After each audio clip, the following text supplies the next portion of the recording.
Input.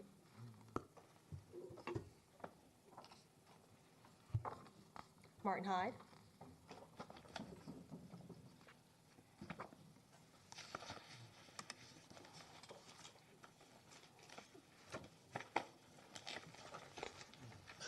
Good evening, Mayor, Vice Mayor, Commissioners. Happy New Year to everybody. Happy New Year. to you. There you go. That's the end of the niceties. So, my name is Martin Hyde. The Volstead Act of 1919, which was the 18th Amendment to our Constitution, was a well-meant attempt to reverse the problems that alcohol abuse caused in our country. It was the fastest to that time that an amendment had ever been ratified. In 1933, the 21st Amendment ending prohibition was adopted, just 10 months after Congress proposed the amendment. To date, the 18th Amendment is the only US constitutional amendment ever repealed.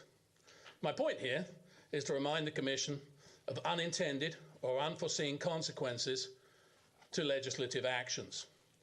The biggest legislative proposal for 2018 is the form-based code. The calls for change have been filled with dire predictions for not doing so, similar to the predictions of the temperance societies that insisted that prohibition was the only way to save American family life. In truth, the only thing that prohibition did was to turn decent citizens into, into lawbreakers and to make Al Capone the most powerful gangster in US history. There are those within the red shirt movement that will fill our chamber in the next few months, that will insist that we've come far enough, that only a return to ultra-restrictive practices will save our city from becoming Fort Lauderdale or Miami. They'll say that we're in danger of losing our identity and that we'll be overwhelmed by traffic and pollution if we don't heed their concerns. I'd remind you of a few facts.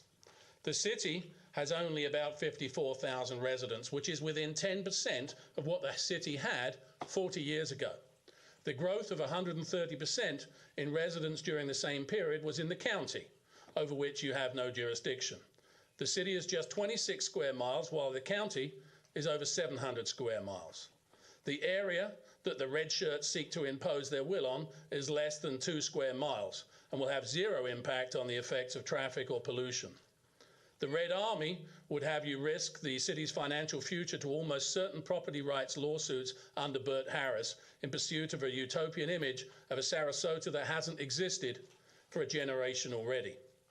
When 80 to 100 residents from 54,000 turn up here in red pullovers in the months to come, think of the millions of Americans that were made into criminals by prohibition being imposed on them, sold at the time as a cure-all. The squeaky wheel getting the oil might always have been the case in Sarasota, but it doesn't have to be in 2018.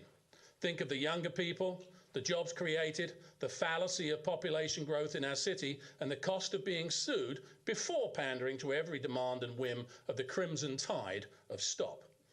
Balance and compromise are the answers to our new code, not going along with our self-appointed temperance society who want to stop our city from fulfilling its destiny to be the greatest small city in Florida.